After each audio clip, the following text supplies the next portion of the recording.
Hey guys, welcome to the channel. In this video, I'm going to show you how to install CapCut on your phone. Now, if you are using Android, you can use Play Store to install it, but if you are on iPhone, go to App Store.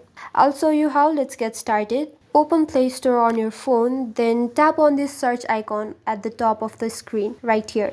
Now you wanna type CapCut here, and then press search. Okay, this is the app. Just press on install, the green install button right here, and then wait for the app to get installed. Let's just wait. CapCut is basically really easy to use. It is beginner friendly. Anyone can use it to edit videos. I started editing videos with this very app and it was really easy to navigate around this app. So yeah, it's almost installed. After the app is installed, just tap on that open option and tap on accept. You are all ready to use the app. This is it for the tutorial. Hope it was helpful, and don't forget to like the video and subscribe to the channel for further tutorials. Thank you.